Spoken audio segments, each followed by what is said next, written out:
Ang malakas na buhos nga ulan sa labas ay tila isang tuktugin para sa mga nahahabulang hininga sa loob ngang marangyang kusina. Bawat patak na humahampas sa salamin ngang bintana ay kasabay ngang kabo sa dibdib ni Lira, isang kabo na halos bumasa sa katahimikan ng gabi.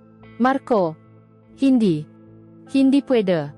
Ang halos pabulong niyang pakiusap, isang tinik na nagahalo sa pagitan ng paktutol at paksuko, habang ang magadaliri niya ay nakakapit ng mahigpit sa matitipunong braso ng bayaw.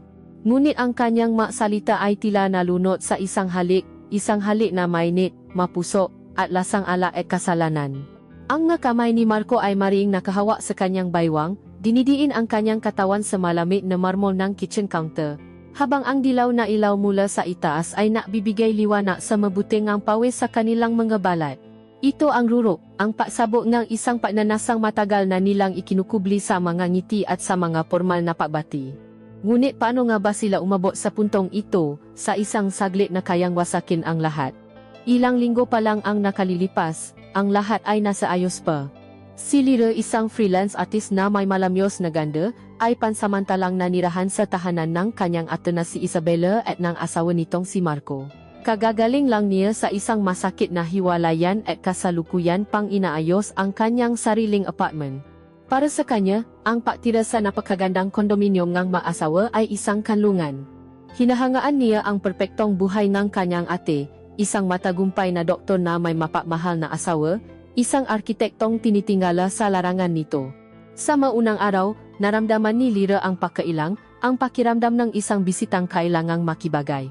Ngunit sa ilalim ng perpektong larawan na iyon, may isang bagay siyang napapansin, isang kakaibang kapungkawan na bumabalot sa bahay sa tuwing wala si Isabela dahil sa mahahabang oras ng trabaho sa ospital.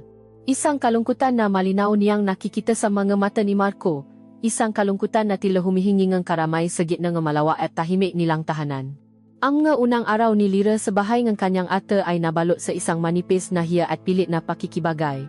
Ang bawat sulok nga malawa na kondominium, mula sa mga eleganteng muebles hanggang sa mga mamahaling palamuti sa dingding, ay tila sumisigang ang isang buhay na hindi sa kanya, isang perpektong mundo kung saan siya ay isang pansamantalang bisita lamang.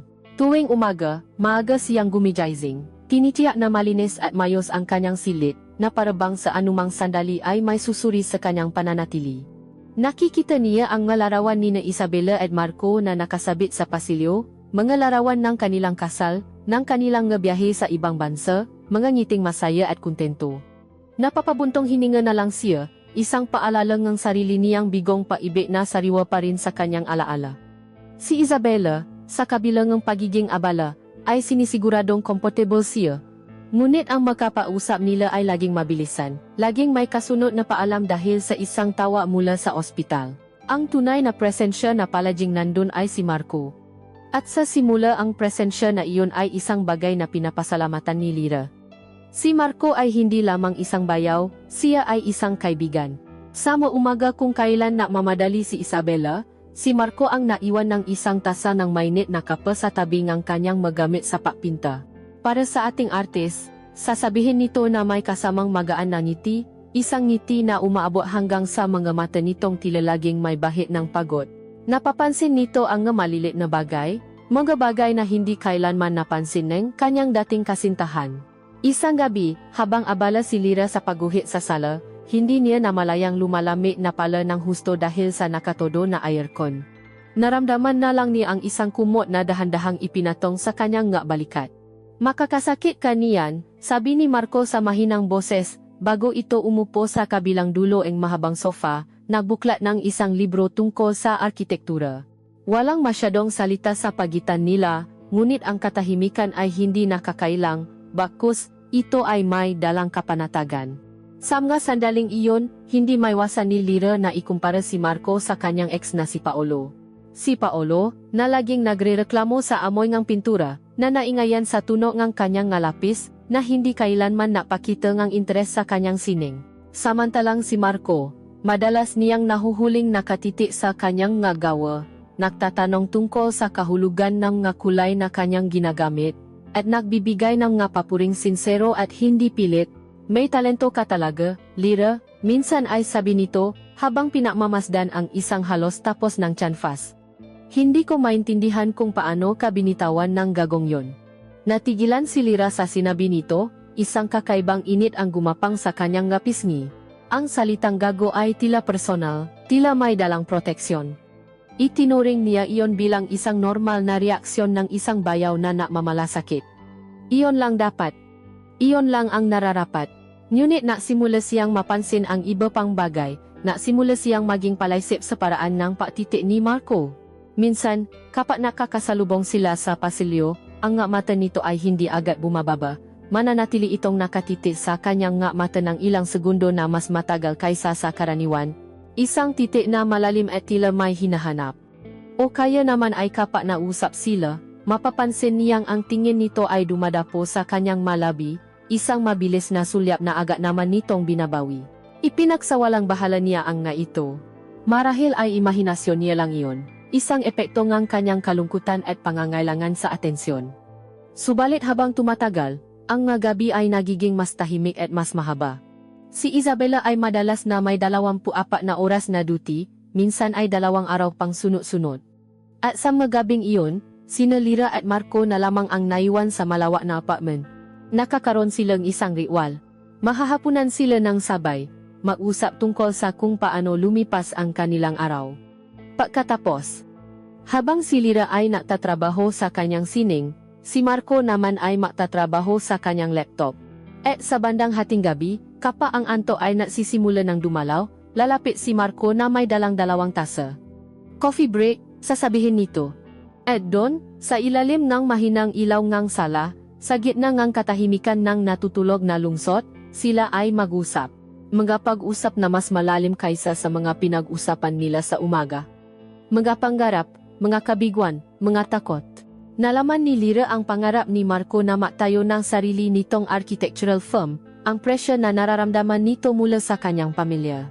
At si Lira naman, sa kauna-unahang pagkakataon pagkatapos ng maraming buwan, ay nakaroon ng lakas ng loob na ikwento ang sakit na idinulot ng kanyang nakaraang relasyon. Sa mga pausap na iyon, nakita niya ang isang Marco na iba sa asawa ng papitik niya. Nakita niya ang isang lalaking may sariling bigat na dinadala, isang lalaking naunawaan ang pakiramdam ng pag-iisa. Sa bawat gabing lumilipas, ang paganga ni Lira ay tahimik na lumalalim, na iibang anyo. Ang simpleng patingin niya rito bilang isang mabait na bayaw ay unti-unting nababahiran ng ibang kulay. Nagsisimula na niyang pansinin ang paraan kung paano bumagay dito ang suot nitong damit. Ang halimuyak ng aftershave nito na naiwan sa hangin, ang tunog ng malalim nitong pagtawa. At sa tuwing mararamdaman niya ang kakaibang kislo sa kanyang puso, agad niya itong iwinawasi. Mali ito, bulong niya sa sarili. Asawa siya ang ate mo. Pamilya kayo. Ngunit sa bawat pagwaksi niya, mas lalo lamang tumitindi ang isang tanong sa kanyang isipan, isang tanong na kinatatakutan niyang sagutin. Kung normal lang ang lahat ng ito, bakit sa tuwing matatama ang kanilang mata, pakiramdam niya ay may isang sikretong tanging silang dalawa lang ang nakakaalam? Isang gabi, muling naiwan si Lira at Marco sa tahimik na kondominium. Nasa ospital na naman si Isabela para sa isang mahabang shift, at ang tanging naririnig sa kabahayan ay ang mahinang ugong ng aircon at ang malayong tunog ng sasakyan mula sa ibaba. Hindi mapakali si Lira. Pabalik-balik siya sa kama, pilit na ipinipiki ang mata, ngunit ang kanyang isipan ay gising na gising, puno nga nag-uumpugang larawan. Ang ngiti ni Marco, ang lalim nga titik nito, ang init ng presensya nito na tila naiwan sa bawat silid na kanyang pinanggagalingan. Bumangon siya, nauhaw, at nakpasyang kumuhang isang basong tubig. Ngunit sa kanyang pagdaan sa malaking bintanang salamin ng sala, natanaw niya ang isang anino sa balkonahe. Nakatayo roon si Marco, nakasandal sa barandilya, hawa ang isang baso ng alak na may kulay amber, at nakatanaw sa kumikinang na mga ilaw ng siyudad. Ang kanyang tindi ay may dalang bigat, isang kalungkutan na hindi may tatago ng dilim ng gabi. Naalangan man ay naglakas loob si Lira na buksan ang sliding door. Lumingon si Marco, bahagyang nagulat, ngunit isang maliit na ngiti ang sumilay sa kanyang labi. Hindi ka rin makatulog? Tanong nito, ang boses ay bahagyang paos. Tumango si Lira at tumabi sa kanya, pinanatili ang isang maingat na distansya. Masyadong tahimik, sagot niya. O baka masyadong maingay ang isip ko. Natawa ng bahagya si Marco, isang tawang walang saya. Alam ko ang pakiramdam na yan. Ininom niya ang laman ng kanyang baso. Alam mo, minsan naisip ko, para akong nakatira sa isang napakagandang museum. Ang ganda nga lahat ng bagay, ang ayos, ang linis. Pero sa gabi, kapag wala na ang nga tao, nararamdaman mo ang lamig at ang katahimikan. Tinitigan siya ni Lyra, sinusubukang unawain ang lalim ng kanyang nga salita. Hindi ka ba masaya dito, Marco?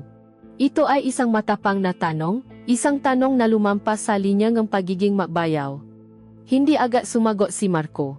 Ibinalik niya ang kanyang tingin sa magusali sa malayo. Masaya, syempre, masaya ako, mahal na mahal ko ang ato mo. Proud ako sa kanya, sa lahat ng nararating niya. Huminga siya ng malalim, at sa pagbugan niya ng hangin, tila may kasamang pipe. Pero, may magpakakataon na. Hinahanap ko siya sa tabi ko pagkagising ko, pero ang madadatnan ko lang ay isang malamig na espasyo. Uwi ako galing sa isang nakakapagod na araw sa trabaho, umaasang may makakausap, pero ang sasalubong sa akin ay ang katahimikan ng bahay na ito. Minsan, may maganda akong balita, isang proyekto na napanalunan ko, gusto kong ibahagi agad sa kanya. Pero tatawa ako, at ang sasabihin niya, Marco, tumatawa ako pabalik, nasa gitna ako operasyon, naintindihan ko. Siyempre, naintindihan ko. Buhay ang nakasalalay sa makamay niya. Sa unang pagkakataon, nakita ni Lyra ang isang Marco na hindi perpekto, hindi ang matagumpay na arkitekto, hindi ang masayang asawa. Nakita niya ang isang lalaking nangungulila. Isang lalaking, sa kabilang lahat ng tagumpay, ay nalulungkot, at sa sandaling iyon, ang lahat ng pahanga na nararamdaman niya ay nakaroon ng bagong kahulugan. Hindi na ito simpleng paganga sa isang taong may magandang buhay. Ito ay naging isang malalim na pakikiramay, isang koneksyon sa isang kaluluwang katulad niya ay nakakaramdam din ng butas sa puso. Ang nasalitang lumabas sa bibig ni Lyra ay hindi pinaisipan, kusang lumabas mula sa kanyang puso. Hindi ka naisa sa nararamdaman mo, Marco. Tumingin ito sa kanya, at sa mga mata nito, nakita ni Lyra ang sarili niyang kalungkutan. Walang naksalita sa loob ng ilang minuto. Ang tanging naririnig lang ay ang mahinang ihip ng gabi. Napansin ni Marco na bahagyang nangingini si Lyra dahil sa lamig, suot lamang kasi nito ay isang manipis na pantulok na sutla. Hinobat ni Marco ang suot niyang itim na jacket at maingat na ipinatong sa mga balikat ni Lyra. Baka makasakit ka, sabi niya sa mahinang boses. Sa papapatong niya ng jacket, ang likod ng kanyang nga daliri ay dumampi sa batok ni Lyra. Isang dampi na natagal ng isang segundo na mas mahaba kaysa sa nararapat. Isang kuryente ang gumapang sa buong katawan ni Lyra, isang init na biglang kumalat mula sa kanyang batok pababa sa kanyang gulugot, nakpatayo sa lahat ng balahibo sa kanyang mga braso. Nanigas siya sa kanyang kinatatayuan. Itinaas niya ang kanyang nga mata at naktama ang kanilang nga paningin. Sa ilalim ng mapusyaw na liwanag ng buwan, sa gitna ng tahimikan ng gabi, may isang bagay na nakbago. Ang distansya sa pagitan nila ay tila biglang umikli. Ang hangin ay tila biglang bumigat, puno ng salitang hindi kayang bigkasin. Ang simpleng padampi ng kanilang mga balat ay naging isang pag-amin, isang kumpirmasyon ng isang atraksyong matagal na nilang itinatanggi. Agad na binawi ni Marco ang kanyang kamay, na parabang napaso. Umiwas siya ng tingin, tila nagulat din sa epekto ng kanilang ginawa. Papasensya na, nautal niyang sabi, gabi na. Mamabuti pa imatulog na tayo. Hindi na niya hinintay ang sagot ni Lyra. Mabilis siyang tumaliko at pumasok sa loop. Naiwan si Lyra sa balkonahe, nakatayo, nanginginig hindi na dahil sa lamig, kundi dahil sa isang damdaming bago at mapanganib. Yakap-yakap niya ang jacket ni Marco, inaamoy ang naiwang pabango nito, at alam niya sa sarili niya na ang gabing iyon ang simulan ng lahat. Ang koneksyon na nabuo nila ay hindi na lamang tungkol sa pagkakaibigan o pagdadamayan. Ito ay naging isang apoy na nagsisimula pa lamang magliyab. Pagkatapos ng gabing iyon sa balkonahe, isang hindi nakikitang pada ang tila gumuhos sa pagitan ni Lyra at Marco. Ngunit sa pagguho nito, isang bagong harang naman ang naitayo, isang harang na gawas sa pinahalong hiya, pag-iwas, at isang kuryosidad na hindi nila masuping. Kinaumagahan, ang kanilang makilos ay naging maingat at kalkulado. Ang dating natural na pag-usap sa agahan ay napalitan na mapilit na ngiti at mga sagot na isang salita lamang.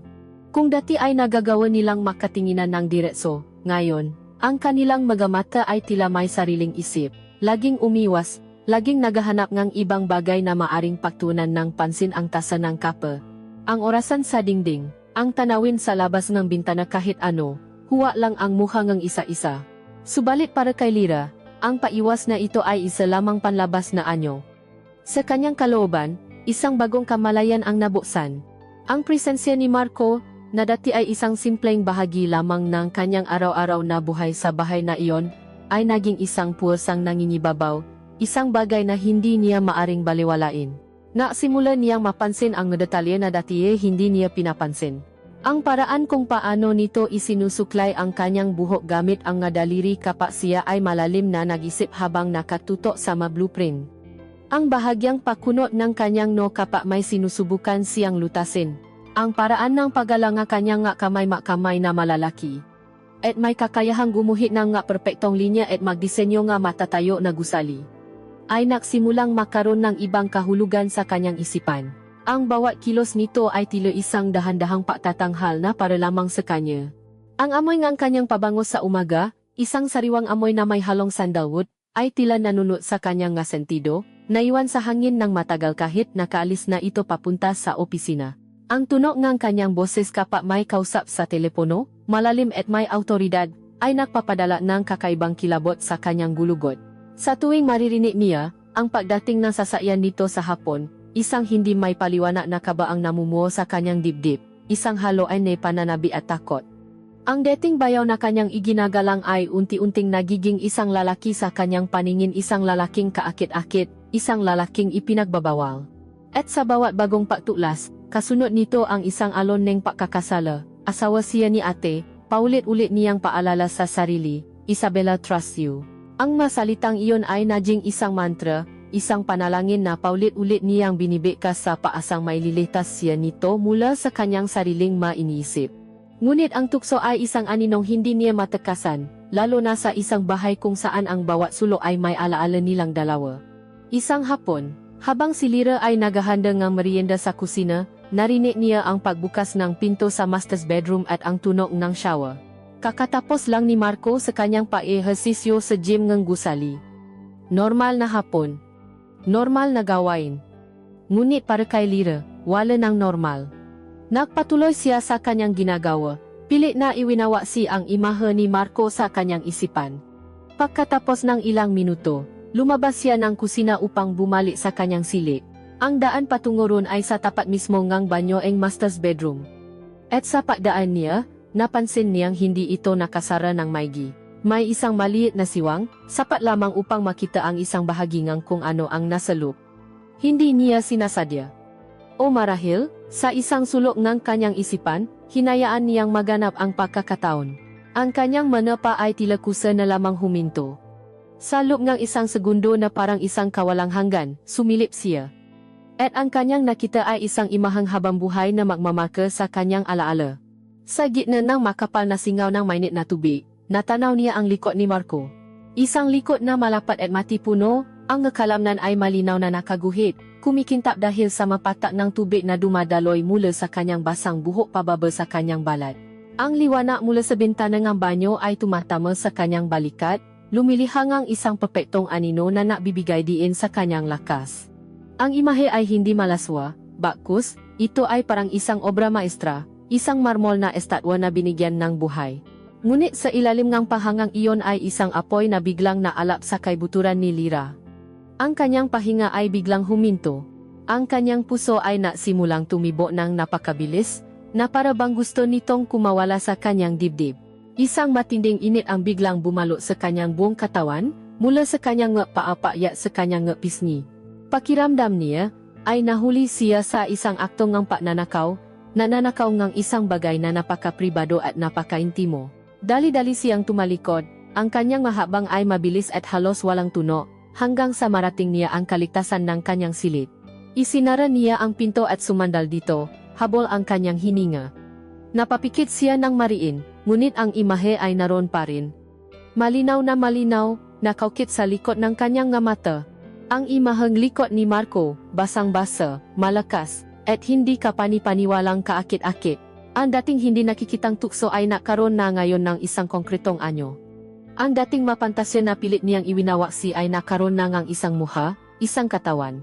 Mula ng hapong iyon, nakbago ang lahat para kay Lyra.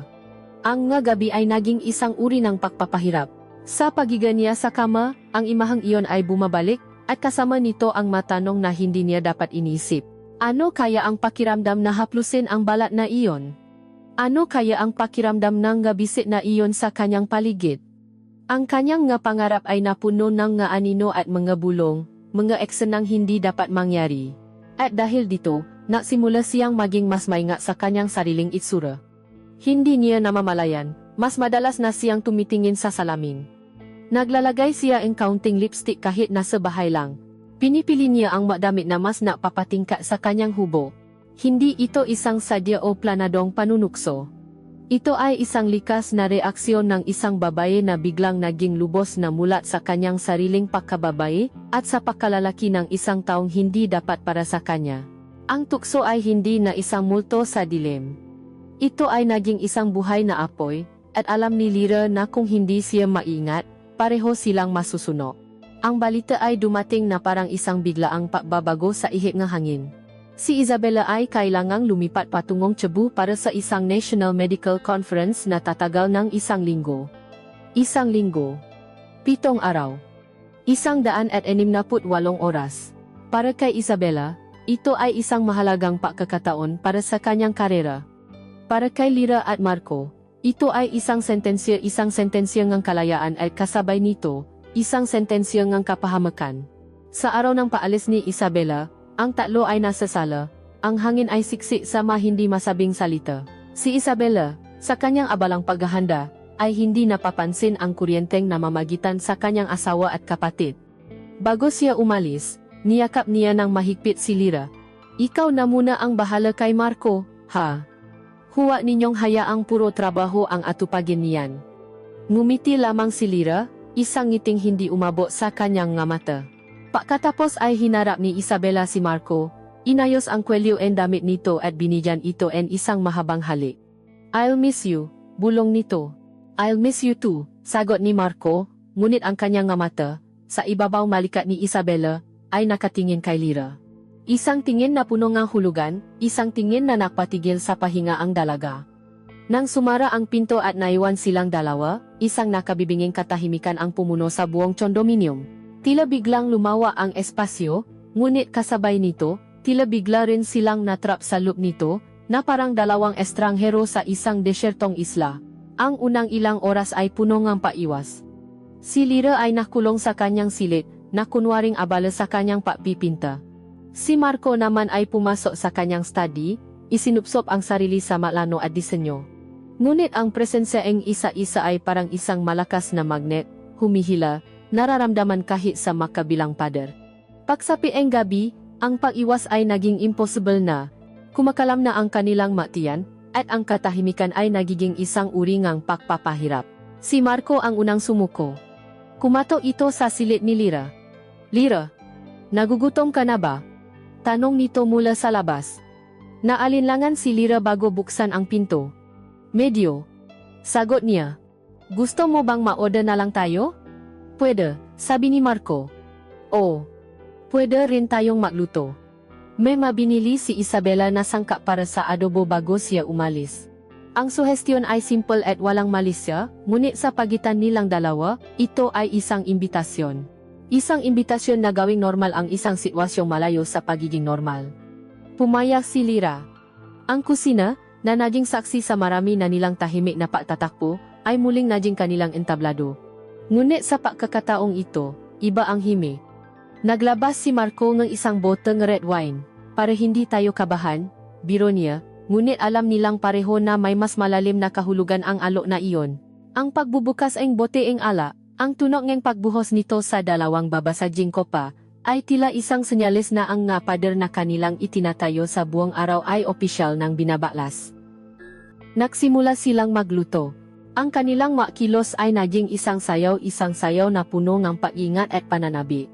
Sa paghihiwa ni Lyra ng mabawang, si Marco ay nasa likuran niya, naghahalo ng toyo at suka. Ang espasyo ay masikip. Sa bawat pag-abot niyang sangkap, ang kanilang mabraso ay nakakadikit, ang kanilang mabalat ay nagtatakpo. Ang bawat dampi, gaano man kabilis, ay nag-iwan ng isang nagbabagang bakas. Ang amoy nilulutong adobo ay humalo sa amoy na alak, lumilikhang isang atmosperang nakalalasing at mapangakit. Sa pagitan ng paghahalo at paghihintay, naupo sila sa kitchen island, hawa ang kani-kanilang kopang-ala. Ang usapan ay nasimula sa mababaw na bagay trabaho, panahon, ang conference ni Isabela. Ngunit habang naubos ang ala sa bote, unti-unting nalulusaw ang kanilang mga depensa. Naalala mo ba noong nga bata pa tayo? Biglang sabi ni Marco, ang kanyang nga mata ay kumikinang dahil sa ala at sa mga alaala. Nung dinalaw namin kayo sa probinsya, lagi kang nakasunod kay Isabela, pero lagi kang tahimik lang sa isang sulok, nagdo-drawing, ngumiti si Lira. Naalala ko, ikaw naman, lagi kang mayabang. Lagi mong ipinapakita sa amin yung laruan mong galing sa Maynila. Natawa sila pareho, isang tawang toto at malaya. Sa sandaling iyon, tila nawala ang kanilang nga titulo ang bayaw, ang hipa. Sila ay naging 2 taong nababalik tanaw, 2 taong naghahanap ng koneksyon. Alam mo, sabi ni Marco, ang kanyang boses ay bumaba, naging mas seryoso. Itinuro niya ang isang hiblangang buhok na nakaharang sa mukha ni Lira. Sa halip na sabihin ito, siya mismo ang umabot at maingat na inalis ito, ang kanyang nga daliri ay sinasadyang dumampi sa pisngingang dalaga. Nainit ang mukha ni Lira, ngunit hindi siya umiwas. Mula nun hanggang ngayon, papatuloy ni Marco, ang kanyang tingin ay nakatitik sa mga mata ni Lira, hindi ka pa rin nababago.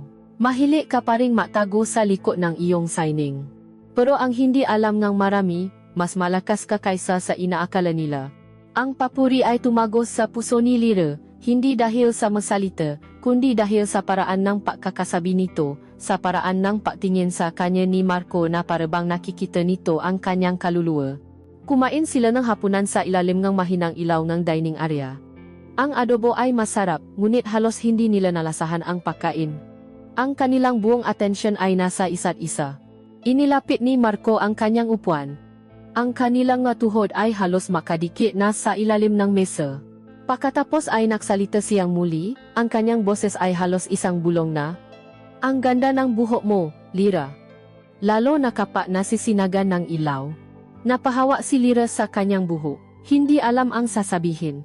Pagkatapos ng ilang sandali, ang nga mata ni Marco ay bumaba sa kanyang nga labi. At ang nga labi mo, para laging may gustong sabihin pero pinipigilan. Sa puntong iyon, alam na ni Lira na naglalaro na siyang apoy. Alam niyang isang salita lang, isang kilos lang ng pag-atras, at matitigil ang lahat, ngunit wala siyang ginawa. Ang ala, ang kalungkutan, ang matagal nang itinatagong pagnanasa lahat ng ito ay nagsama-sama upang talunin ang kanyang pangangawiran.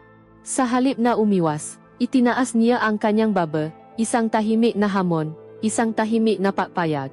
Ang gabi ay bata pa, ngunit para sa kanila, ito ang hangganan. Ang hangin sa pagitan nila ay halos pwede nang hiwain sa sobrang bigat, siksik sa mga posibilidad at sa pangako ng isang kasalanang matagal na nilang pinananabikan. Pagkatapos ang hapunan, ang tensyon sa pagitan nila ay hindi nawala. Sa halip, ito ay mas lalong tumindi at naging isang hindi makitang puwersa na humihila sa kanila palapit sa isa-isa. Napresenta si Lira na mahugas ang mga pinakainan, isang paraan upang makaroon ng gagawin, isang paraan upang iwasan ang mamata ni Marco na tila tumutunaw sa kanya. Habang nakatayo siya sa harap ng lababo, nararamdaman niya ang bawat galaw ni Marco sa kanyang likuran, ang bawat hakbang nito sa sahig ay isang dagundong sa kanyang dibdib. Pilit niyang iwinaksi ang lahat. Concentrate siya sa pagbuhos ng sabon, sa pagkuskus ng mga plato, sa tunok nga agos ng tubig. Ngunit ang kanyang depensa ay mahina na, basa na dahil sa ala at sa masalitang binitawan ni Marco kanina. Naramdaman niya ang paglapit nito bago pa man siya nito hawakan. Naramdaman niya ang init na namumula sa katawan nito, ang pagbabago sa hangin sa kanyang paligid. At pagkatapos, naramdaman niya ang 2 kamay, malalaki at mainit, na dahan-dahang pumulupot sa kanyang baywang. Nanigas si Lira. Ang baso na kanyang hawa ay halos mabitawan niya. Ang kanyang pahinga ay biglang nahinto sa kanyang lalamunan. Ang padampingan katawan ni Marco sa kanyang likod ay napadala ng isang alongang kuryente sa buong sistema niya, isang nakakaparalisang halong takot at isang lihim na kagalakan. "Marco, anong ginagawa mo?" Ang nanginginig niyang tanong, Ang kanyang boses ay halos hindi marinig sa lakas ng kabog ng kanyang puso. Hindi ito sumagot. Sa halip, isinupsop nito ang kanyang muha sa pagitan ng kanyang lik at balikat. Naramdaman ni Lyra ang mainit nitong hininga sa kanyang balat, at pagkatapos ay naramdaman niya ang malambot na pagdampingang ngalabi nito sa kanyang lik. Napapikit siya ng mariin, ito na iyon. Ang puntong matagal na niyang kinatatakutan at kasabay nito, matagal na rin niyang inaasahan. Dahan-dahan siyang ipinihit ni Marco paharap sa kanya. Ang mata nila ay muling natakpo, at sa pagkakataong ito, wala nang paiwas. Sa mga mata ni Marco, nakita ni Lyra ang isang epoy, isang pagnanasang hindi na nito sinusubukang itago. Hinawakan nito ang kanyang mukha, ang nga hinlalaki nito ay marahang humahaplos sa kanyang nga pisngi. At pagkatapos, sa gitna ng katahimikan ng kusina, sa ilalim ng malamlam na ilaw, hinalikan siya ni Marco. Ang unang pagdampingan kanilang mga labi ay malambot, na alangan, na parabang isang tanong. Ngunit nang hindi umiwas si Lyra, nang maramdaman ni Marco ang bahagyang pagbukas ng kanyang malabi bilang isang tahimik na paamin, ang halik ay biglang nabago. Naijing mapusok ito, mapilit, punong pananabik na naipon sa loob na maraming linggo. Ang lasan alak ay humalo sa lasa na pagnanasa. Ang kamay ni Lyra na sa simula ay nakapatong lamang sa dibdib ni Marco bilang isang anyo ng mahinang pagtutol ay unti-unting gumapang payat, pumulupot sa batok nito, habang ang kanyang nga daliri ay isiniksik niya sa malambot nitong buhok. Sa isang saglit na pagkamulat, isang tini ang sumigaw sa kanyang isipan. Ang muhang kanyang ate, ang tiwala nito. Hindi. Bulong niya sa pagitan ng kanilang nga halik. Marco. Si ate. Ang pangalan ni Isabela ay lumabas sa kanyang bibig na parang isang sumpa, isang huling pagtatangka na kumapit sa kung ano ang tama. Ngunit ang kanyang nga salita ay walang kapangyarihan laban sa apoy na ngayon ay sumususno na sa kanilang dalawa. Ang kanyang pagtutol ay nalunot sa lalim ng halik ni Marco. Ang kanyang katawan ay nataksil sa kanyang isipan. Sa halip na itula ito palayo, mas lalo pa niyang idiniin ang kanyang sarili dito, hinahanap ang init, hinahanap ang isang bagay na matagal nang nawawala sa kanya. Biglang humiwalay si Marco sa halik, ngunit para lamang buhatin siya. Napasigaw ng bahagya si Lyra habang ang kanyang mabinti ay kusa ng pumulupot sa baywang nito. Dinala siya ni Marco palabas ng kusina, bawat hakbang nito ay mabilis at tiyak. Hindi na siya natanong kung saan sila pupunta. Alam na niya. At habang tinataha nila ang madilim na pasilyo, isinupsop niya ang kanyang mukha sa lik ni Marco, ayaw makita ang maklarawan ng kanyang ate na kanilang nadadaanan, ayaw harapin ang katotohanan ng kanilang ginagawang pagtataksil. Binuksan ni Marco ang pinto ng master's bedroom, ang silid nina Marco at Isabela, ang sagradong lugar ng kanilang pagsasama. Dahan-dahan siyang ibinaba ni Marco sa kama, isang kama na amoy pabango ng kanyang kapatid. Sa puntong iyon, wala nang atrasan. Ang buwan, na sumisilip mula sa siwangang kortina, ang naging tanging saksi sa kanilang paglaba. Ang mga damit ay unti-unting nawala, inilalantad ang mga katawang matagal nang nakukulong sa kanilang pagnanasa. Bawat haplos ay isang pasuno. Bawat halik ay isang paangkin.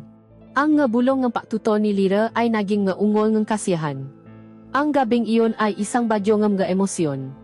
Mayroong pagnanasa, isang halos marahas na pangangailangan na maging isa.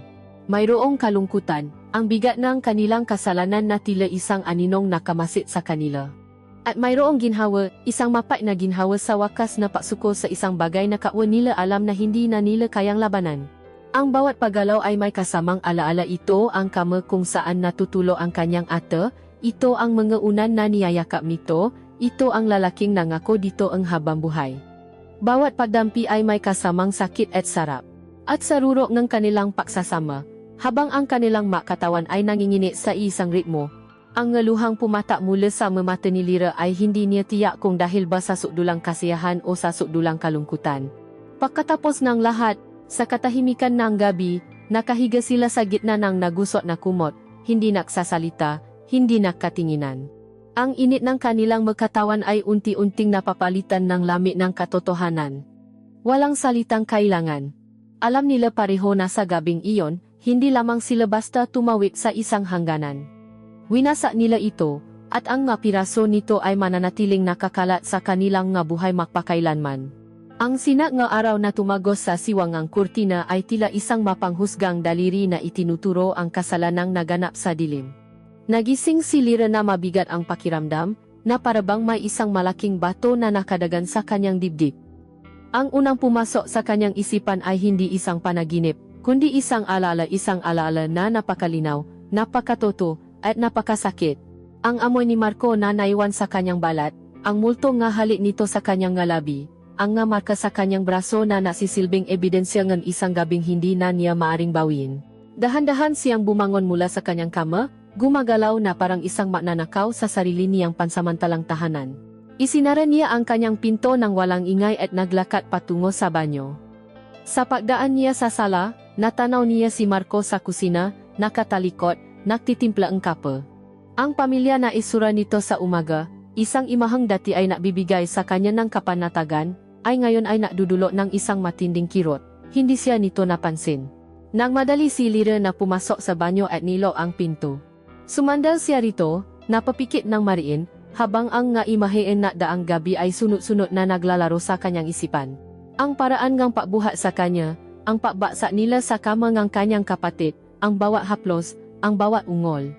Isang alon ng pagkasuklam sa sarili ang bumalot sa kanya. Binuksan niya ang shower sa pinakamainit na temperatura na kaya niyang tisin at tumayo sa ilalim nito, hinahayaang ibuhos ng tubig ang kanyang luha. Kinuskos niya ang kanyang balat ng paulit-ulit, na parabang sa paggawa nun ay mabubura niya ang lahat, na parabang kaya niyang hugasan ang kanyang kasalanan. Ngunit ang alaala ay hindi isang dumi na basta-basta matatanggal. Ito ay isang mansa na kumapit na sa kanyang kaluluwa. Pagkatapos maligo, nakulong siya sa kanyang silid. Ang buong apartment na dati isang kanlungan ay naging isang kulungan. Ang bawat bagay na nakikita niya ay isang paalalang kanyang pagtataksil. Ang isang larawan nila ni Isabela na makasama, nakangiti, na nakapatong sa kanyang bedside table, ay tila nanunumbat sa kanya. Hindi niya magawang tingnan ito ng diretso. Itinago niya ito sa lupeng drawer, ngunit kahit nakatago, ramdam niya ang presensya nito, ang bigat ng pakabigo sa mga mata ng kanyang ate. Ang buong umaga ay ginugol niya sa pag-iwas. Kapag naririnig niyang papalabas si Marco Nguarto, mananatili siya sa loob. Kapag alam niyang nasa sala ito, hindi siya lalabas. Ang kanilang dating komportableng samahan ay napalitan ng isang nakakailang na laro ng taguan. Ngunit habang nilalabanan ng kanyang isipan ang nangyari, ang kanyang katawan naman ay may sariling alaala. Sa tuwing maalala niya ang bigat ng katawan ni Marco sa ibabaw niya, isang kakaibang init ang gumagapang sa kanyang tiyan. Ang kanyang balat ay tila naghahanap muli sa init ng mapalat nito. Ang kanyang malabi ay nanunuyo, naalala ang kabaliwan ng kanilang mga halik. Ang alaalang pisikal ay napakalakas, isang lason na matamis, isang adiksyon na nagsisimula pa lamang. Ang kanyang isip ay sumisigaw ngang mali. Makasalanan ka, ngunit ang kanyang katawan ay bumubulong ngang isa pa. Gusto ko pa. Ang dalawang puwasang ito ay naglalaban sa kanyang kaloban, winawasak siya mula sa loop. Pasapit ngang tanghali, hindi na niya natiis ang gutom. Maingat siyang lumabas ng silid, umaasang wala si Marco sa kusina. Nakahinga siya ng maluwa nang makitang wala ito. Binuksan niya ang ref para kumuhang tubig, at doon, nakita niya ang isang plato ng pagkain na may takip. Isang note ang nakadikit dito. Kumain ka na. Ang simpleng sulat kamay nito, ang simpleng paalala, ay nadulot ng panibagong alon ng emosyon. Isang bahagi niya ang nainis paano nito, nagagawang umakto na parang normal ang lahat. Ngunit isang bahagi niya, isang bahaging kinamumuhian niya, ang nakaramdam ng pag-alaga. At iyon ang mas nakakatakot. Dahil sa kabila ng lahat, may kung anong bahagi sa kanya na natutuwa sa atensyon nito. Habang kumakain siya ng mag-isa sa dining table, narinig niya ang pag-vibrate ng kanyang telepono, isang mensahe. Galing kay Marco. Nanginginig ang kanyang makamay habang binubuksan ito. Lyra, about last night. I'm so sorry, it shouldn't have happened. Ang pahingi nito ng tawad ay parang isang sampal at isang yakap ng sabay. May kaunting ginhawa siyang naramdaman dahil alam niyang pareho silang nakukonsensya. Ngunit mayroon ding isang maliit na kirot, isang pagkadismaya na hindi niya maintindihan. Bakit parang ayaw niyang marinig na nagsisisi ito? Hindi siya nag-reply. Ano pa ba ang sasabihin niya? Na nagsisisi rin siya? O ang mas masakit na katotohanan na isang bahagi niya ay hindi? Lumipas ang ilang oras. Muli, nag-vibrate ang kanyang telepono. Are you okay? Please talk to me. Hindi pa rin siya sumagot. Ang pananahimik ang kanyang tanging sandata. Ang pananahimik ang kanyang paraan upang parusahan ang sarili at si Marco. Ngunit pagsapit ng gabi, habang nakahiga siyang muli sa dilim ng kanyang silid, dumating ang ikatlong mensahe. Ang mensaheng ito ang bumasa sa kanyang huling natitirang depensa. I can't sleep. Hindi ka maalis sa isip ko. Ang masalitang iyon ay tumama sa kanya na parang kidlat. Ang paggamin nito en kahinaan, ang paggamin ng pagnanasa, ay isang salamin ng sarili niyang nararamdaman. Ang lalaking kasama niya kagabi, ang lalaking dapat niyang kamuhian, ay nararamdaman din pala ang parehong pagpapahirap na kanyang dinaranas. Ang bigat ng kasalanan ay tila gumaan ng bahagya, dahil alam niyang hindi na niya ito pinapasan ng mag-isa. Sa loob ng ilang minuto ay tinitigan lamang niya ang mensahe. Ang liwanag mula sa screen ng telepono ang tanging ilaw sa kanyang madilim na kwarto. Ang kanyang nga daliri ay naalangan sa ibabaw ng keyboard. Ang kanyang isip ay nagutos na huwag, na itigil na ito habang maaga pa. Ngunit ang kanyang puso, ang kanyang katawan, ang kanyang kaluluwang uhaw sa koneksyon, ay iba ang sinisiga. Dahan-dahan, na-type siya ang isang sagot. 2 salita lamang. 2 salitang magtatagda ang kanilang kinabukasan.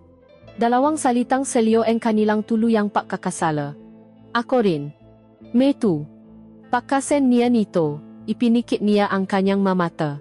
Wala ng pagdududa. Ang nangyari ay hindi na lamang isang pagkakamali sa isang gabing puno ng ala at kalungkutan. Ito ay naging isang sikreto. Isang sikreto ngayon ay pareho na nilang binabasbasan upang makpatuloy. Ang 2 salitang iyon, ako rin, ay naging isang sikretong tulay sa pagitan nila. Mula ng gabing iyon ang kanilang komunikasyon ay lumipat mula sa ma-awkward na pag-usap sa hapagkainan patungo sa mamensaheng itinatago nila sa kani-kanilang matelepono. Ang dating nakabibinging katahimikan sa loob ng condominium ay napalitan ng isang bagong uri ng tensyon. Ngayon, ang katahimikan ay may kasama ng pananabik. Sa bawat pa-vibrate ng kanilang telepono, may kasamang pananakaw ng tingin, isang mabilis na paiwas ang mata na may kasamang isang lihim na ngiti. Ang bahay ni Isabella ay naging isang hawla. Ang bawat sandali na mag-isa sila sa sala o magkasabay sa kusina ay isang pagpapahirap.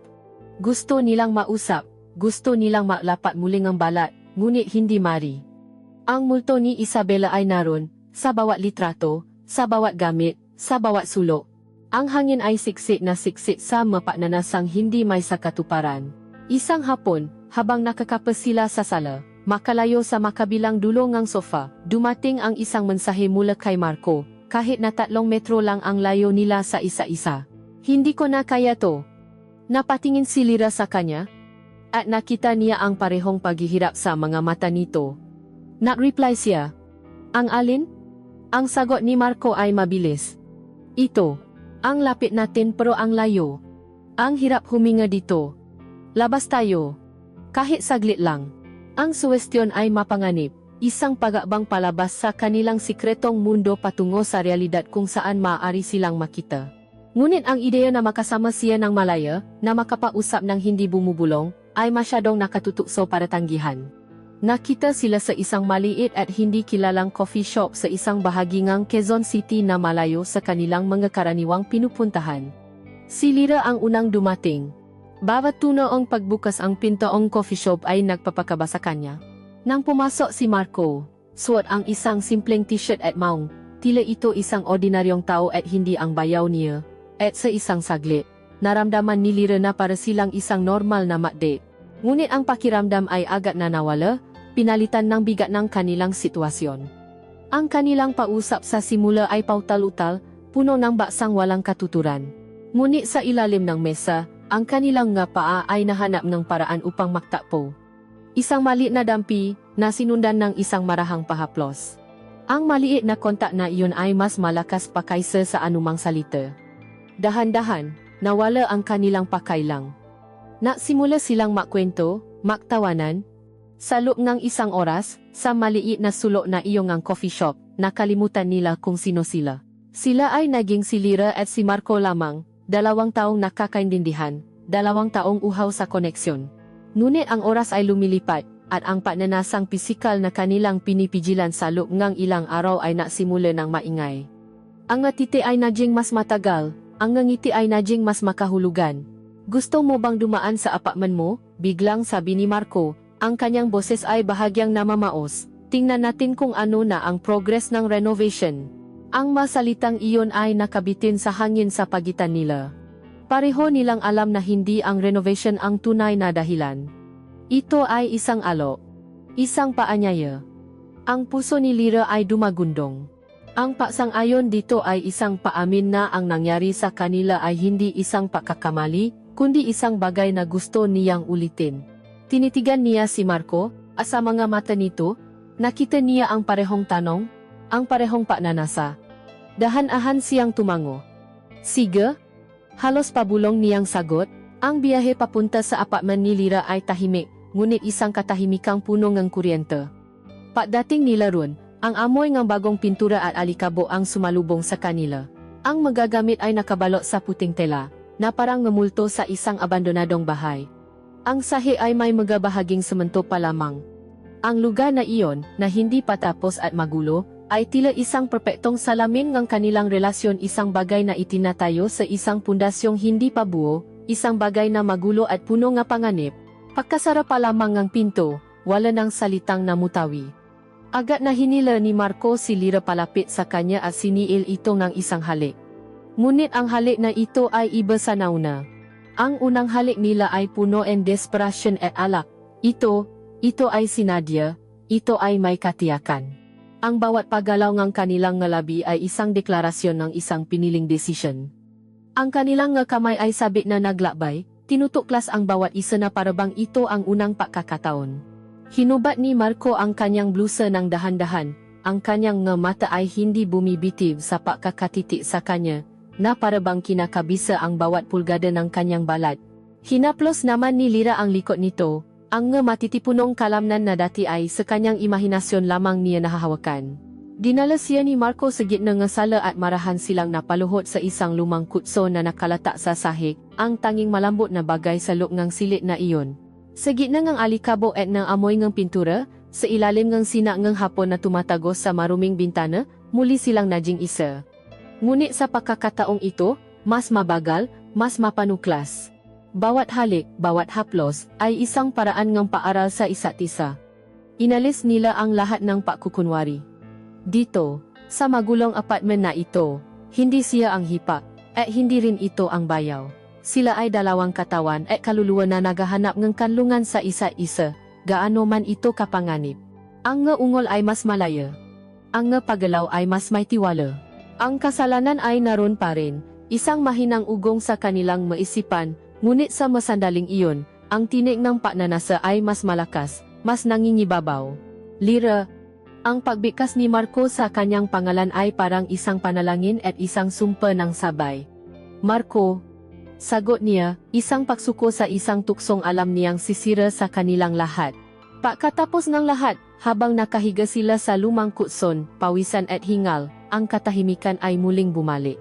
Ngunit iba na ang bigat nito. Tumingin si Lyra sa paligid ng kanyang hindi patapos na apartment. Ito dapat ang kanyang simula, ang kanyang pagbangon mula sa isang bigong paibig. Ngunit ngayon, ito na ang naging pugat ng kanyang pinakamalaking kasalanan. Tumingin siya kay Marco, na nakatitik sa kisama. Alam niya sa sandaling iyon na ang kanilang ginawa ay hindi na isang sikreto lamang. Ito ay naging isang relasyon. Isang relasyong bawal, isang relasyong walang patutunguhan, isang relasyong itinatayo nila sa ibabaw ng guhong ng tiwala ng taong pinakamahalaga sa kanilang dalawa. Ang sumunod na araw ay naging isang mapanganib na laro para kina Lyra at Marco. Dahil sa kanilang pagtatakbo sa apartment ni Lyra, ang kanilang relasyon ay lumalim at nakaroon ng bagong antas ng kumpiyansa. Hindi na sila kontento sa malihim na mensahe lamang. Ang condo unit ni Isabella ay naging kanilang sikretong paraiso. Sa umaga, aato silang parang normal na makbayaw. Ngunit sa paglubok ng araw, kapa ang mga anino ay humahaba at ang siyudad sa labas ay nagsisimulan ng magingay, ang kanilang mga pakukunwari ay unti-unting nalulusaw. Nagnanakaw sila ng mga halik sa kusina habang naghahanda ng hapunan. Naghahaplos sila ng kamay sa ilalim ng mesa habang nanonood ng balita. Sa gabi, kapag sigurado na silang tulo na ang buong mundo, dahan-dahang pupunta si Marco sa silid ni Lyra, o si Lyra ang pupunta sa master's bedroom, at doon, sa dilim, ipapatuloy nila ang kanilang bawal na paibigan. Ang bawat araw na lumilipas na hindi sila nahuhuli ay nabibigay sa kanila ng isang huwat na pakiramdam ng seguridad. Nagsimula silang maging kampante, na parabang ang kanilang sikreto ay isang bolang salamin na hindi kailanman mababasa. Isang hapon, sa ika-6 na araw ng pagkawalan ni Isabela, habang papalapit na ang araw ng pauwi nito, hinayaan nilang ganap na bumaksa ang kanilang napade. Makasama silang nakahiga sa malaking sofa sa sala, nanonood ng isang lumang pelikula. Ang ulo ni Lyra ay nakasandal sa dibdib ni Marco, ang kanyang daliri ay nakaguhit ng mahindi makitang pattern sa braso nito. Nakasuot siya ang isang malaking itim na t-shirt ni Marco, na ginawa niyang pantulo, habang ang kanyang mabinti ay nakapatong sa kandungan nito. Ang eksena ay perpekto, isang larawan ng 2 taong comfortable at nagmamahalan. Napakapayapa, napaka-normal, at iyon ang nakakatakot. Dahil sa kanilang pagkalunok sa sandaling iyon, hindi nila narinig ang mahinang tunog ng pagpihit ng susi sa saradura ng pinto. Ang tanging napabalik sa kanila sa realidad ay ang biglaang paklik ng lock. Sa isang iglap, ang payapang mundo nila ay sumabog. Ang kanilang mamata ay natakpo, nanlalaki sa purong takot. Ang tunog na iyon ang tunog ng pagbubukas ng pinto ay ang tunog ng kanilang katapusan. Sa loob ng 2 segundo na parang isang buong buhay, sila ay natigilan, hindi makagalaw, na parabang mausa na nasilaw sa liwanag ang isang paparating na sasakyan. Pagkatapos, ang adrenaline ay biglang bumuhos. Si ate, halos walang boses na bulong ni Lyra. Kasabay ng isang mabilis at magulong pagala, tumalon si Lyra mula sa sofa. Halos madapa siya sa pagmamadali. Ang kanyang isip ay blanko maliban sa isang utos, magtago. Tumakbo siya nang walang ingay papunta sa kanyang silid, ang kanyang mapa ay malami sa sahi na gawa sa kahoy.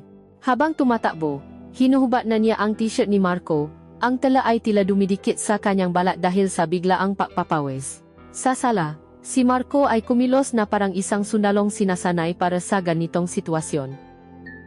Mabilis niyang inayos ang maunan sa sofa, pilit na ginagawang mukhang isang tao lang ang nakaupo roon.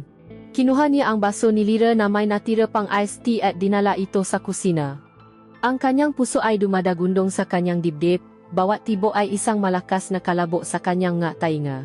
Papasok ni Lyra sa kanyang silid, mabilis niyang isinara ang pinto, halos hindi na ito gumawa ng tunog. Hinagis niya ang t-shirt ni Marco sa ilalim ng kama at mabilis na kumuha ng sarili niyang damit. Nangingini ang kanyang kamay habang isinusuot ito. Sakto.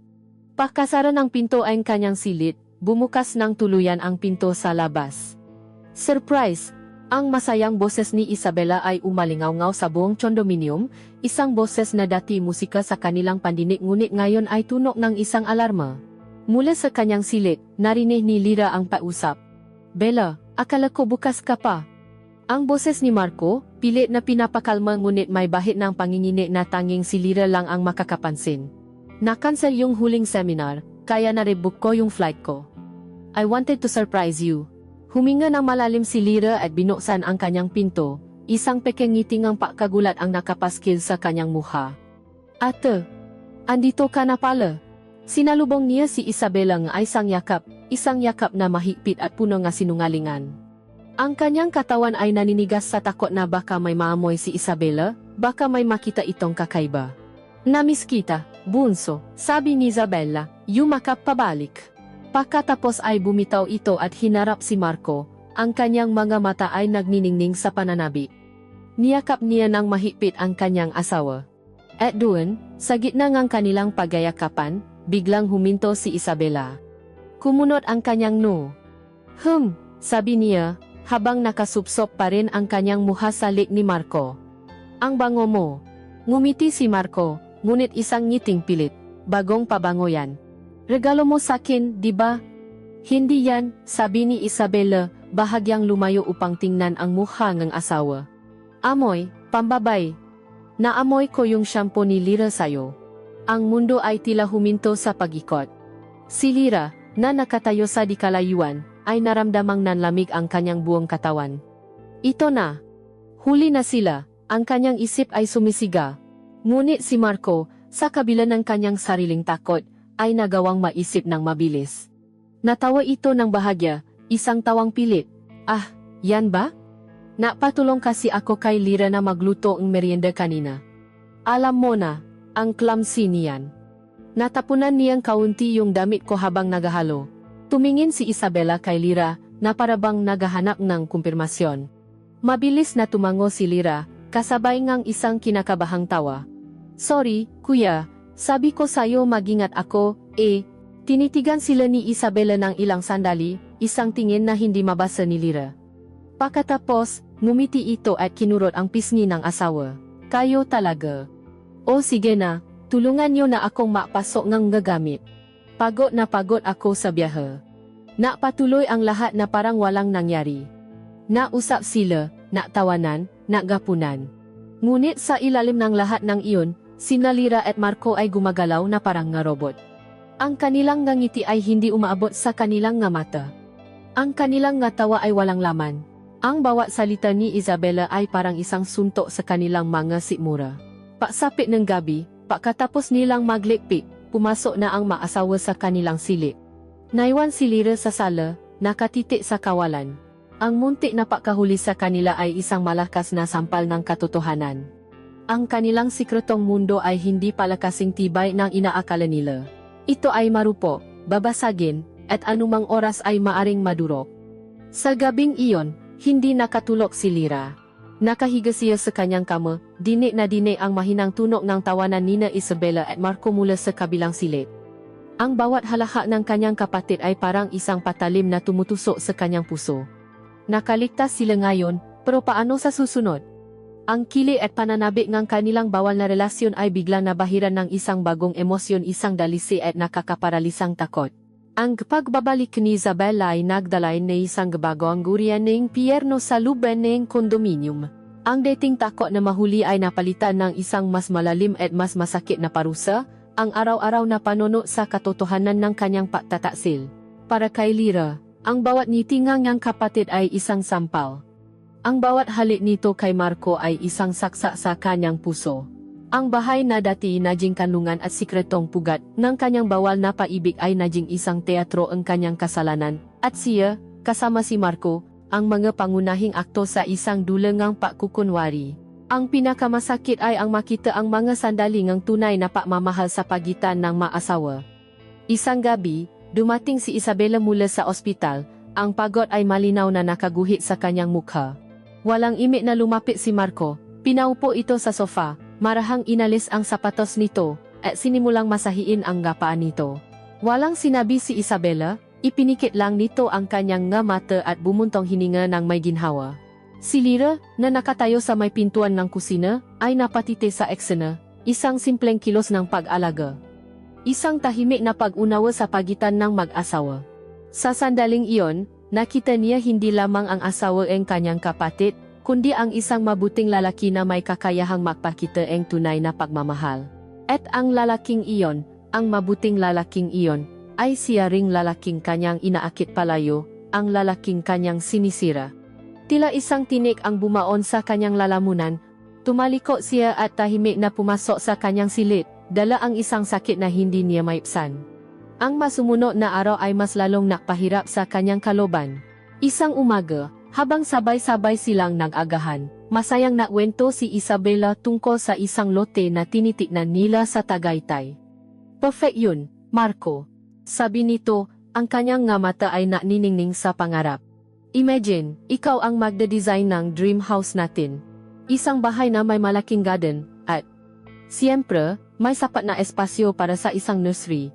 Sa pakarinig nga salitang nursery, naramdaman ni Lyra na parang may kung anong malamig na bagay ang dumaloy sa kanyang naugat. Mga anak, isang pamilya, ang nga pangarap ng kanyang ate, ang natural na daloy ng buhay na dapat sanay para sa kanila, ay isang bagay na siya mismo ang nagiging hadlang.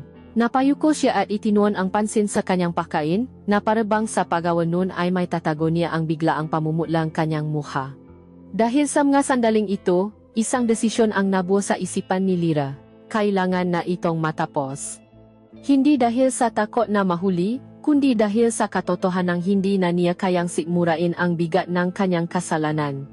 Sinimulan niyang iwasan si Marco. Ang dating sikretong tulay na nauunay sa kanila sa pamamagitan ng text ay sinimulan na niyang sirain. Hindi na siya nag-reply sa mga nito. Kapag nasa bahay, lagi siyang may dahilan para manatili sa kanyang silid. Kapag nakakasalubong sila sa pasilyo, makukunwari siyang may kausap sa telepono o mamadaling pumasok sa banyo. Naramdaman ni Marco ang pagbabago. Ang pagdistansya ni Lyra ay parang isang pada na yelo na unti-unting itinayo sa pagitan nila. Sa simula, sinubukan niyang unawain ito sa pamamagitan ng mga mensahe. May problema ba? Galit ka ba sa akin? Lyra, please. Ngunit lahat ng iyon ay sinalubong lamang ng katahimikan. Isang gabi, hindi na nito natis. Alam nitong gagising pa si Lyra dahil sa sinaga na gilaw na nagmumula sa ilalim na pintuan na gisilid nito.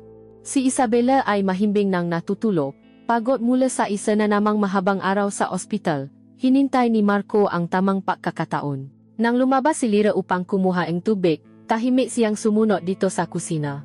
Pakainom ni Lyra ang tubig at pagpihit niya paharap, halos mapasigaw siya sa gulat nang makita si Marco na nakatayo ron, hinaharangan ang kanyang daan. Ang nga mata nito ay puno ang kalituhan at sakit. Anong nangyayari sa iyo, Lyra? Tanong nito sa isang boses na pilit pinahihina ngunit puno ngang bigat. Bakit mo ako iniwasan? Umiwas ng tingin si Lyra. Wala. Pagod lang ako. Huwag mo akong bigyan ng ganyang dahilan, sabi ni Marco, humakbang palapit. Kilala kita. Simula nang umuwi si Bella, nakbago ka. Dahil ba sa kanya? Natatakot ka? Hindi ba dapat lang na matakot tayo? Sagot ni Lyra, ang kanyang boses ay naksimula ng manginig. Marco, hindi mo ba nakikita? Hindi mo ba naririnig ang makapangarap niya? Isang bahay, isang pamilya, nga anak.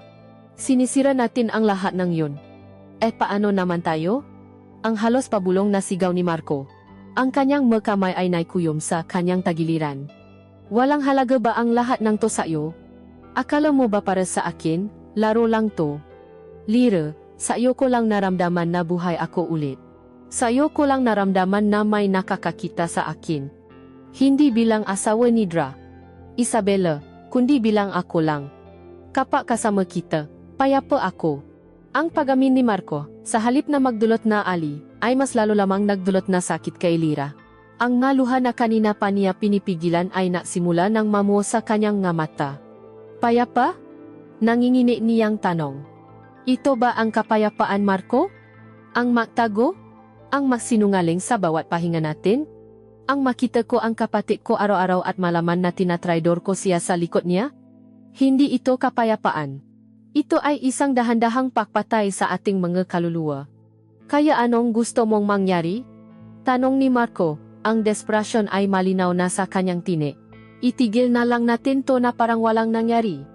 Kakayanin mo ba yon? Tumingin si Lyra sa mamata nito, at sa mamatang iyon. Nakita niya ang sarili niyang kahinaan. Ang maluhang namo ay tuluyan ng bumaksa sa kanyang mapisngi. Hindi ko alam kung kakayanin ko, paamin niya, ang kanyang boses ay basa na. Pero kailangan. Dahil walang tayo, Marco. Mula sa pool, walang tayo. Mayroon lang sila. Si Kuya Marco at si Ate Isabela. At ako lang yung kapatid. Yung kapatid na sumira sa tiwala niyong dalawa. Pagkasabi nun, sinubukan niyang lampasan si Marco, ngunit hinawakan nito ang kanyang braso. Ang pahawa ay marahan ngunit may diin. Huwag! Pakiusap nito. Huwag mong sabihin yan. Ngunit hinila ni Lyra ang kanyang braso palayo. Bitawan mo ako. Tama na. Tinalikuran niya ito at naglakad palayo, bawat hakbang ay parang may mga karayom na nakatusok sa kanyang mga paa. Pumasok siya sa kanyang silid at isinara ang pinto, sumandal dito, at doon, sa dilim, hinayaan niyang bumuhos ang lahat ng kanyang pihati. Ang siwang sa kanyang kaluluwa na naksimula bilang isang maliit na bita ay isa na ngayong malaking sugat na walang tigil sa pagdugo. Alam niyang tama ang kanyang ginawa, ngunit kung tama ito, bakit pakiramdam niya ay namatay ang isang bahagi ng kanyang pagkatao? Ang biyahe ay ideya ni Isabela. Isang huling bakasyon bago tuluyang lumipat si Lyra sa kanyang bagong ayos na apartment. Para makapag-relax ka naman, bunso, sabi nito sa kanya isang linggo bago sila umalis, ang boses ay puno ngang paalala ng isang nakatatandang kapatid. Para makalimutan mo na yung nga problema mo at makapasimula ka ng bago. Hindi alam ni Isabela na ang problemang kinakaharap ni Lyra ay hindi na ang kanyang nakaraang relasyon, kundi ang kasalukuyan nitong sitwasyon sa ilalim mismo ang bubong ng kapatid. Ang Palawan, na may mga puting buhangin at turkesang tubig, ay dapat sanay isang paraiso. Ngunit para sa kanilang tatlo, ito ay naging isang napakagandang kulungan. Ang bawat araw ay isang papapahirap sa ilalim ng init ng araw. Sa pilitan silang ngumingiti para sa mga litrato. Sa pilitan silang natatawanan habang na island hopping. Sa pilitan silang nasasalo sa mga masasarap na pagkain sa hapag-kainan. Ngunit sa likod ng lahat ng ito, may isang hindi nakikitang pada sa pagitan nina Lyra at Marco. Mula nang makaroon sila ang pagtatalo sa kusina, hindi na sila halos nag-usap maliban na lang kung kaharap si Isabela. Ang kanilang masulyap ay mabilis at puno ang sakit. Ang kanilang kilos ay maingat at malayo. Napansin ito ni Isabela. Okay lang ba kayo? Minsan ay tanong nito habang nakaupo sila sa cottage, pinapanood ang paglubok ng araw. Parang hindi na kayo masyadong nag-usap ni Marco dati ang close-close niyo. Ang inosenteng tanong ni Isabela ay parang isang matalim na punya. Mabilis na sumagot si Lyra. Pagod lang siguro sa biyahe, ate. At saka, excited na rin akong lumipat, kaya medyo distracted. Ngumiti si Marco at tumagbay sa asawa. O nga, honorable huwag mo na kaming intindihin. Ngunit alam nina Lyra at Marco ang totoo. Ang distansya sa pagitan nila ay hindi dahil sa pagod, ito ay dahil sa isang digmaang nagaganap sa kanilang nga kaloban, isang digmaan sa pagitan ng pagnanasa at ng konsensya. At habang papalapit ang kanilang huling gabi sa paraisong iyon, alam nilang pareho na ang digmaang iyon ay malapit nang matapos sa isang huling, mapaminsalang pagsabo.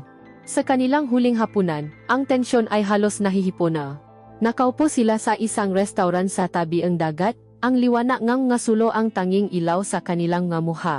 Habang masayang nakukwento si Isabela tungkol sa maplano nila pag-uwi, ang mga mata ni Lyra at Marco ay naktakpo sa ibabaw ngang mesa.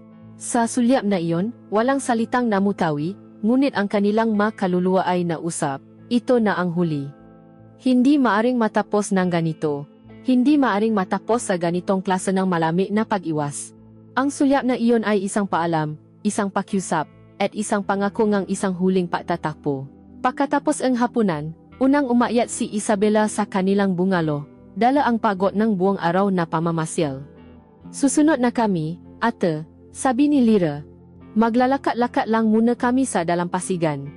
Pumaya si Isabela, walang kamalay-malay sa tunay na kahulugan ng nga salitang iyon. Naiwan sina Lyra at Marco sa dalampasigan. Ang tanging naririnig ay ang marahang hampas ng nga alon at ang kaluskos ng nga dahon ng niyo.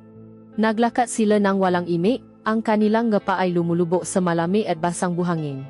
Binasa ni Marco ang katahimikan. Hindi ko kaya, sabi niya, ang boses ay puno ngang pihati.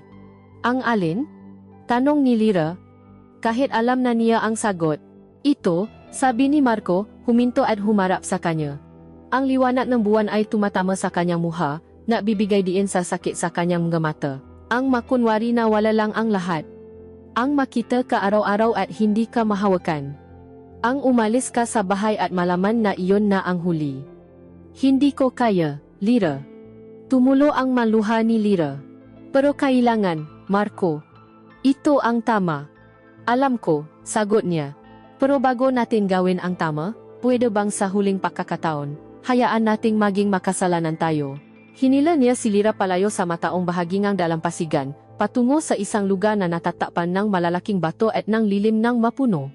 Doon, sa ilalim ng kalawakan na puno nga bituin, sa saling ngawit ng karagatan, ibinigay nila ang kanilang sarili sa isa-isa sa huling pagkakataon. Ang kanilang pagtatalik ay iba sa mga nauna. Hindi ito mapuso na parang apoy, kundi malungkot na parang isang huling awitin.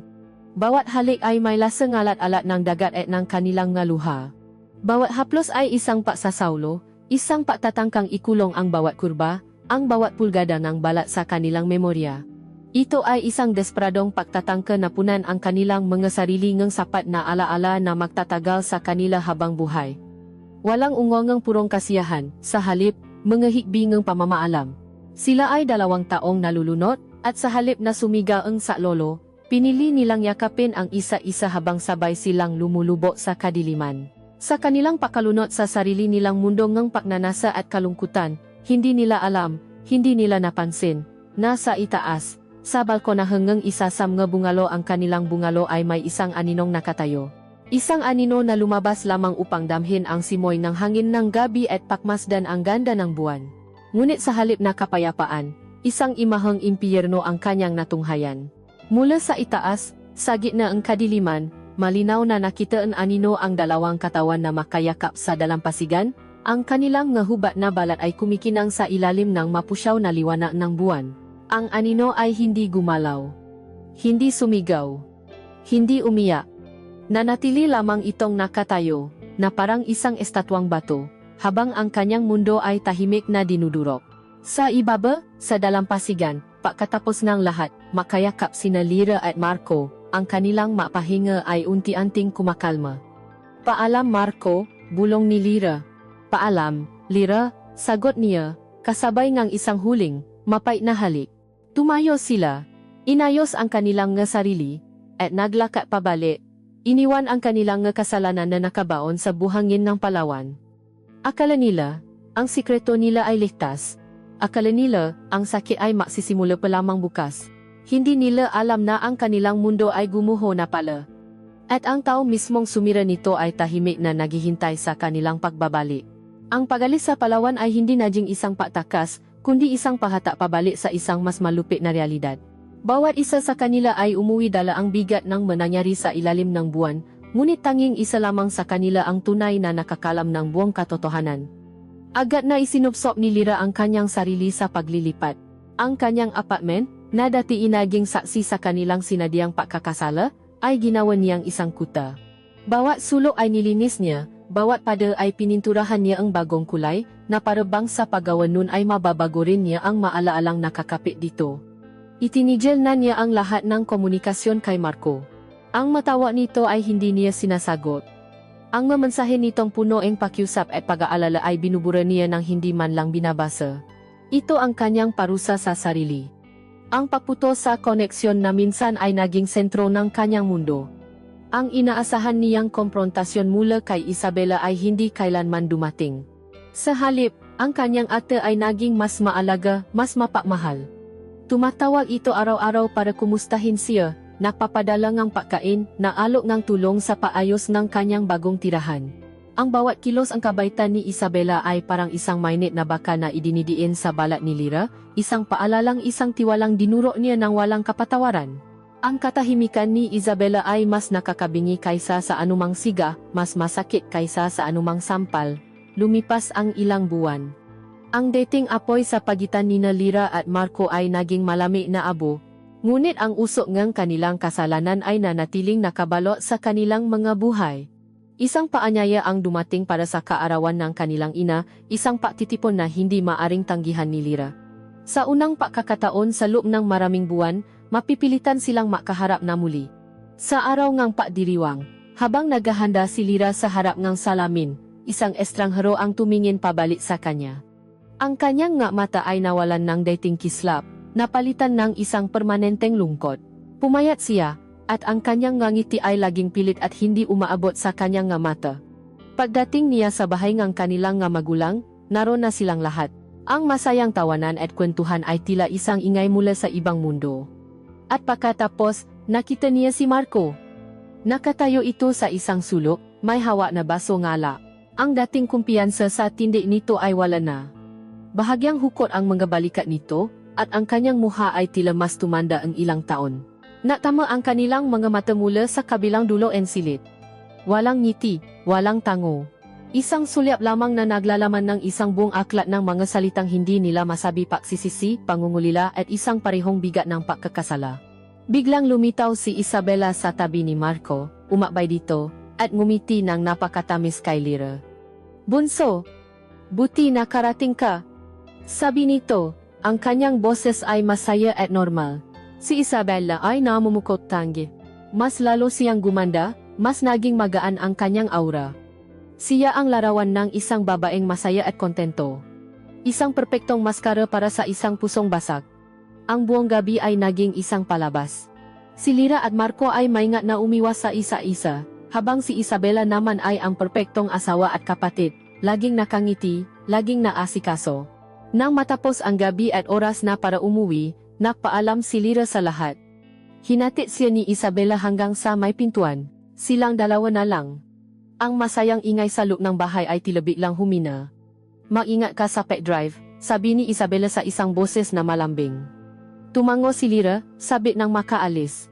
"Salamat, ate." Akala niya ay iyon na ang katapusan. Ngunit bago pa man niya mabuksan ang pinto, muling nasalita si Isabela, ang kanyang boses ay naging kaswal, na para bang isang bagay na bigla lang niyang naalala. "Nga pala," sabi nito. Nakatingin sa kawalan. "Tinitignan ko yung pictures natin sa Palawan kanina." Nanigas si Lyra. Ang kanyang kamay ay nanatiling nakahawak sa doorknob. Dahan-dahang ibinaling ni Isabela ang kanyang tingin sa kanya, at sa pagkakataong ito, isang kakaibang ngiti ang sumilay sa mga labi nito, isang ngiting hindi masaya, kundi puno ang isang malamig at matalim na kaalaman. "Ang ganda pala ang buwan sa Palawan, no?" Pagpapatuloy nito, ang bawat salita ay mabagal at may diin. Kitang-kita lahat. Sa mga salitang iyon, ang sahi ay tila biglang nawala sa ilalim ng mga paa ni Lyra. Ang hangin ay naubos sa kanyang mga baga. Ang lahat ng dugo sa kanyang katawan ay tila bumuhos pababa. Hindi siya sumiga. Hindi siya umiyak. Hindi siya nakpaliwanag. Dahil wala nang kailangang ipaliwanag. Sa isang iglap, naunawaan niya ang lahat. Ang kabaitan ni Isabela sa manakalipas na buwan. Ang kanyang katahimikan. Hindi ito pagpapatawad. Hindi ito pagkalimot. Ito ang kanyang parusa. Isang parusang mas malupit kaysa sa anumang siga o uwi. Isang habambuhay na sentensya na mabuhay sa ilalim ng kanyang pagkaalam, na dalhin ang bigat ng kasalanan araw-araw habang ang kapatid niya ay tahimik na nakmamasik, wala nang sinabi si Lyra. Dahan-dahan niyang pinihit ang doorknob, lumabas ng pinto, at naglakad patungo sa kanyang sasakyan na parang isang kaluluwang ligaw. Habang nakmamaneho siya palayo sa ilalim ng madilim na kalangitan, ang mailaw ng siyudad ay lumabo dahil sa maluhang hindi na niya napigilan. Ang pag-ibig, ang pagnanasa, ang kasalanan, lahat ng iyon ay natapos hindi sa isang pagsabog, kundi sa isang bulong. Isang bulong na habambuhay na aalingaw-ngaw sa kanyang isipan. Isang paalala na sa isang magandang gabi sa Palawan, sa ilalim ng isang mapanlinlang na buwan, nakita ngang kanyang kapatid ang lahat. At pinili nitong hayaan siyang malunod sa sarili niyang kasalanan, magpakailanman.